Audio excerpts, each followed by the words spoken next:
तो अब अपन देखते हैं कौन सा जलवायु विज्ञान। तो हमारे ग्रह गैसों की परत से घिरा हुआ है, ठीक है। मुख्य कौन सी से? नाइट्रोजन और ऑक्सीजन से, जिसे वायुमंडल के रूप में जाना जाता है। यह गैसीय कंबल बाहर की ओर फैलता है, ठीक है, और एक गोले जैसे आकार लेता है। भूमध्य रेखा पर चौड़ा होता है और पृथ्वी के घूर्णन और गुरुत्वाकर्षण के कारण ध्रुवों पर थोड़ा चपटा होता है। तो गुरुत्वाकर्षण के कारण और घूर्णन के कारण ध्रुवों पे तो ये जो गैस है, जो इसका जो ये कंबल बना हुआ है एक तरीके से, ये वहाँ पे थोड़ा चपटा है, और जो भूमध्य रेखा है वहाँ पे थोड़ा चौड़ा हो गया है, ठीक है। फिर वायुमंडल को अलग अलग परतों में विभाजित किया गया है, जिनमें प्रत्येक में अलग अलग तापमान, अद्वितीय रासायनिक संरचनाएं हैं। ये परतें पृथ्वी के गुरुत्वाकर्षण द्वारा अपनी जगह पर टिकी हुई हैं, जो वायुमंडल के भीतर मौजूद गैसों के प्रकार को भी प्रभावित करती हैं, ठीक है। तो जो भी ये अपने जितने भी मंडल हैं, ये गुरुत्वाकर्षण के कारण ही अपनी उस पर क्या है, टिके हुए हैं जगह पे। अब जलवायु और मौसम के बीच अंतर देखें तो समयमान, ठीक है। तो मौसम अल्पकालिक, घंटे से दिन, जबकि जलवायु दीर्घकालिक, दशकों से सदियों तक होती है। मौसम को उस रूप में सोचें तो आप प्रतिदिन अनुभव करते हैं, और जलवायु को लंबी अवधि में औसत मौसम के पैटर्न के रूप में सोचते हैं, ठीक है। तो जलवायु तो क्या है, एक लंबी अवधि के समय पे जो अपनी घटनाएं हो रही हैं मौसम की, वो हैं। पर मौसम क्या है कि अल्पकालिक जो अपनी घटनाएं हो रही हैं वो है, ठीक है। फिर परिवर्तनशीलता, तो मौसम अत्यधिक परिवर्तनशील है, तेज़ी से बदल रहा है। जलवायु औसत मौसम स्थितियों का प्रतिनिधित्व करती हैं, जो दैनिक उतार चढ़ाव को सुचारू करती हैं। तो जलवायु तो क्या है, औसत जो मौसम की स्थितियाँ हैं उनका प्रतिनिधित्व कर रही हैं, पर जो मौसम है वो तो दिन भर में ही चेंज होता रहता है। फिर स्थानिक दायरा, तो कम दूरी पर भी मौसम काफ़ी भिन्न भिन्न हो सकता है। जलवायु किसी बड़े क्षेत्र जैसे शहर क्षेत्र या संपूर्ण ग्रह पर सामान्य मौसम पैटर्न का वर्णन करती है। फिर पूर्वानुमान, तो छोटे छोटे परिवर्तनों के प्रति संवेदनशीलता के कारण मौसम की कुछ दिनों से अधिक भविष्यवाणी करना कठिन है, लेकिन लंबे समय के पैमाने पर जलवायु का अधिक पूर्वानुमान लगाया जा सकता है, क्योंकि ये बड़े और अधिक स्थिर कारकों से प्रभावित होती है, ठीक है। फिर प्रभाव, मौसम हमारे दैनिक जीवन को प्रभावित करता है, जबकि जलवायु का पारिस्थितिकी तंत्र, कृषि, जल संसाधन और समग्र रूप से समाज पर व्यापक प्रभाव डालता है, ठीक है। फिर जलवायु परिवर्तन का निवास स्थान से लेकर चरम मौसम की घटनाओं तक हर चीज़ पर महत्वपूर्ण दीर्घकालिक प्रभाव पड़ सकता है, ठीक है। तो ये हो गया जलवायु और मौसम के बीच अंतर। फिर पृथ्वी का वातावरण, तो वायुमंडल विभिन्न प्रकार की गैसों और जल वाष्प धूल के कणों से बना है। वायुमंडल की संरचना स्थिर नहीं है, यह समय और स्थान के अनुसार बदलता रहता है। वायुमंडल में नाइट्रोजन, ऑक्सीजन दो मुख्य गैसें हैं। इसका 99% भाग इन्हीं दो गैसों से बना है। अन्य गैस जैसे organ, carbon dioxide, hydrogen, neon, helium आदि वायुमंडल में के शेष भाग का निर्माण करती हैं। तो अपन ने यहाँ पे देखा कि पृथ्वी का वातावरण है, तो वो तो अपन ने देख लिया कि वो बदलता रहता है, पर अपने यहाँ पे दो मुख्य गैसें हैं, कौन सी? नाइट्रोजन और ऑक्सीजन। तो ये 99% है, और बाकी सारी बची कुछ ही 1% है। तो क्षोभमंडल सबसे निचली परत है। औसतन इसकी ऊंचाई है कितनी? 13 किलोमीटर, जिसमें अधिकांश मौसमी घटनाएं होती हैं। फिर ये भूमध्य रेखा पर मोटा है, वहाँ पे 18 किलोमीटर तक है। ध्रुवों पे ये पतला है, वहाँ पे 8 किलोमीटर तक है। इसकी ऊंचाई 1 डिग्री प्रति, तो यहाँ के ऊंचाई पे जैसे 165 मीटर ऊपर जाते हैं ना, तो यहाँ पे 1 डिग्री तापमान अपना गिर जाता है। ट्रोपोपोज द्वारा समताप मंडल से अलग होता है ये, तो ट्रोपोपोज है ये, ठीक है। तो उस पर तो सबसे पहले इसको ट्रोपोस्फेयर भी बोल सकते हैं क्षोभमंडल को। तो इसमें ट्रोपोपोज है, यानी कि ट्रोपोस्फेयर का पोज लग गया है, तो यह समताप मंडल से अलग हो गया है ट्रोपोपोज के द्वारा, ठीक है। यहाँ पे निरंतर तापमान -45 से -80 डिग्री के आसपास रहता है इसका, ट्रोपोपोज का, ठीक है। फिर है समताप मंडल, तो पृथ्वी से 50 किलोमीटर ऊपर तक फैला हुआ है। इसमें वायुमंडल का अधिकांश ओजोन होता है। तो यहाँ पे क्या है, अधिकांश भाग इसका ओजोन होता है। यूवी किरणों को ये अवशोषित करता है और तापमान को ऊंचाई के साथ बढ़ाता है। तापमान मौसम के हिसाब से बदलता रहता है। गर्मियों में तापमान सबसे अधिक और सर्दियों में सबसे कम होता है।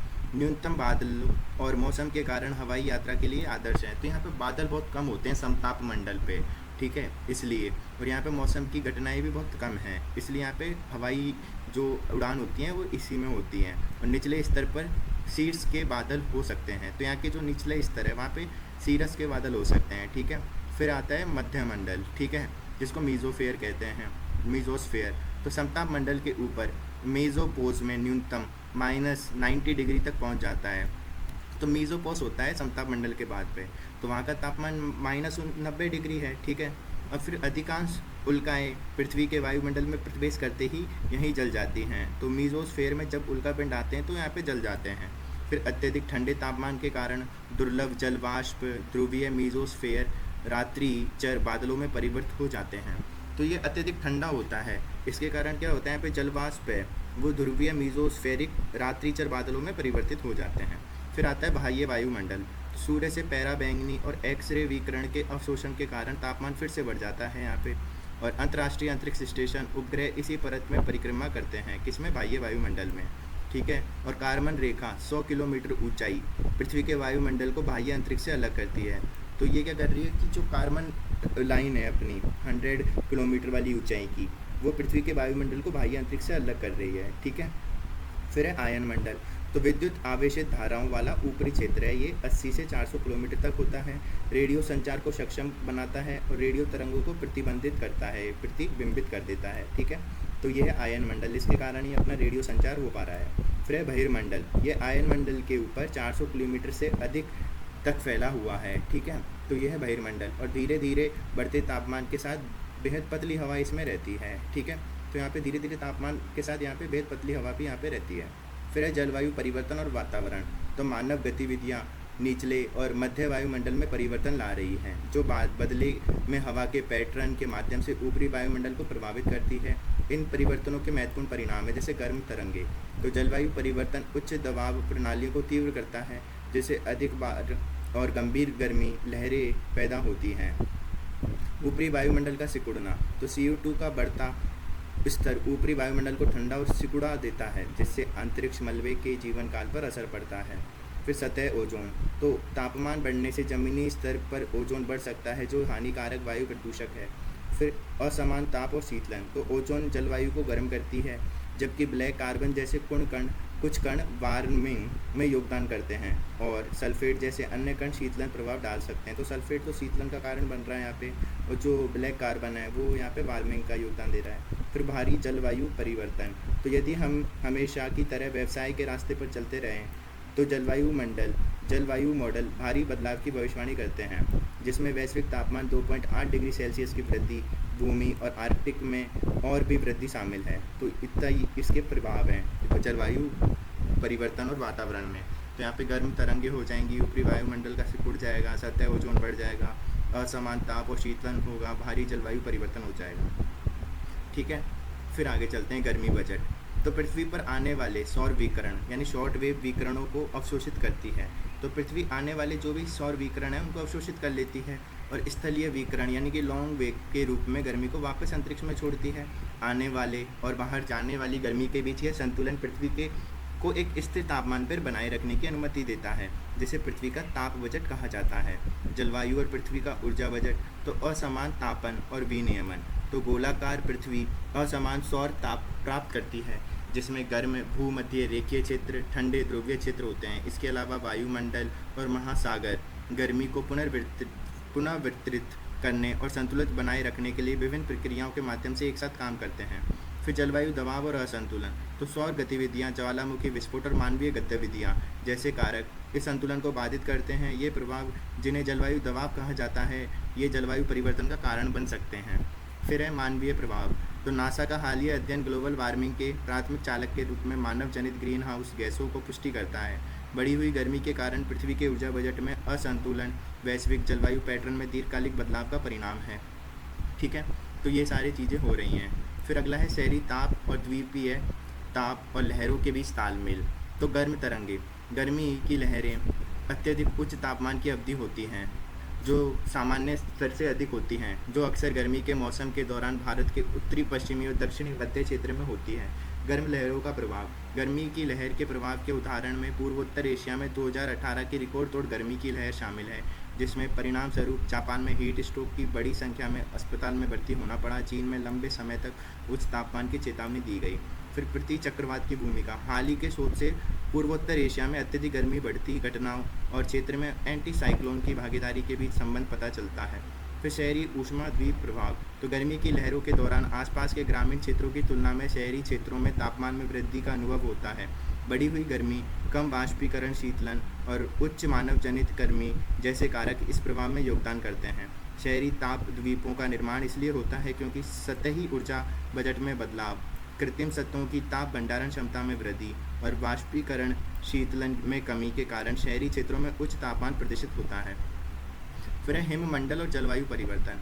तो क्रायोस्फीयर पृथ्वी की सतह के उन हिस्सों को संदर्भित करता है जहां पानी ठोस रूप में है, जिसमें बर्फ़ का आवरण, ग्लेशियर, बर्फ़ की टोपी, बर्फ़ की चादरें, समुद्री बर्फ़, जमी हुई झीलें और नदियां और परमाफ्रोस्ट शामिल हैं। जलवायु परिवर्तन पर अंतर सरकारी पैनल IPCC पर विशेष रिपोर्ट के अनुसार बदलती जलवायु में महासागर क्रायोस्फीयर हाल के दशक में ग्लोबल वार्मिंग के कारण क्रायोस्फीयर में महत्वपूर्ण कमी आई है। इसमें बर्फ़ की चादर और ग्लेशियरों का सिकुड़ना, बर्फ़ का आवरण कम होना, आर्कटिक समुद्री बर्फ़ की सीमा और मोटाई में कमी और परमाफ्रोस्ट क्षेत्रों में बढ़ता तापमान शामिल है। फिर वैश्विक जलवायु पर हिममंडल का प्रभाव, एल्बिडो प्रभाव। तो क्रायोस्फीयर की चमकीली परावर्तक सतह सूर्य के प्रकाश को वापस अंतरिक्ष में भेज देती हैं, जिससे पृथ्वी ठंडी रहती है। हालांकि बर्फ़ पिघलने से गहरे रंग की सतहें उजागर हो जाती हैं, जिससे गर्मी का अवशोषण बढ़ जाता है और गर्मी बढ़ जाती है। फिर राइजिंग सीज। तो पिघलते ग्लेशियर और बर्फ़ की चादरें समुद्र के स्तर को बढ़ाने में योगदान करती हैं, जिससे तटीय समुदायों को बाढ़, कटाव और विस्थापन का खतरा होता है। फिर महासागरीय विघटन। तो पिघलती बर्फ़ से निकलने वाला ताज़ा पानी समुद्र की लवणता और तापमान को बाधित करता है, वैश्विक परिसंचरण पैटर्न को प्रभावित करता है और संभावित रूप से जलवायु को बदलता है। फिर फीडबैक लूप। तो क्रायोस्फीयर और अन्य जलवायु प्रणालियों के साथ परस्पर क्रिया करता है। बर्फ़ पिघलने से फंसी हुई ग्रीन हाउस गैसें निकलती हैं, जो एक दुष्चक्र में वार्मिंग को तेज करती है। तो यह है फीडबैक लूप। फिर पानी का होज। तो क्रायोस्फीयर बर्फ़ और बर्फ़ के रूप में भारी मात्रा में ताज़ा पानी संग्रहित करता है। क्रायोस्फीयर में परिवर्तन मानव उपभोग, कृषि, जल विद्युत के लिए पानी की आपूर्ति को बाधित कर सकता है, जिससे पानी की कमी के लिए संघर्ष हो सकते हैं। फिर पारिस्थितिकी नुकसान। तो बर्फ़ पिघलने से ध्रुवीय पारिस्थितिकी तंत्र, ठंड की स्थिति पर निर्भर प्रजातियों को खतरा और इससे पारिस्थितिकी संतुलन बाधित होता है और समग्र जैव विविधता कम हो जाती है। फिर हिममंडल का महत्व। तो जलवायु विनियमन। सूर्य के प्रकाश को परावर्तित करके क्रायोस्फीयर ग्रह को ठंडा करता है और वैश्विक जलवायु पैटर्न को प्रभावित करता है।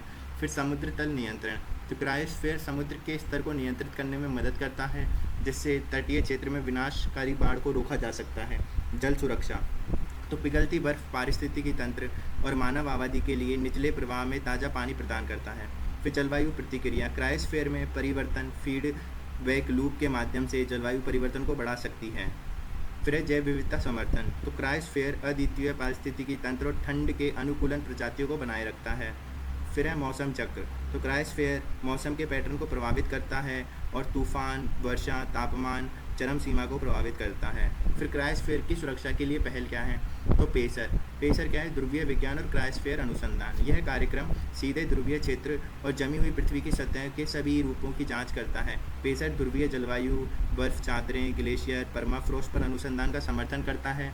इन महत्वपूर्ण क्षेत्रों पर एक व्यापक ज्ञान आधार बनाने के लिए वैज्ञानिक और संस्थानों के भी सहयोग को बढ़ावा देता है। फिर है अक्रोस क्या है? पृथ्वी प्रणाली विज्ञान अनुसंधान कार्यक्रम के माध्यम से वायुमंडल और क्रायोस्फीयर तो इनके लिए कार्य कर रहा है। यह पहल वायुमंडल और क्रायोस्फीयर के बीच अंतर संबंध पर केंद्रित है। अक्रोस का उद्देश्य हमारी समझ में सुधार करना है।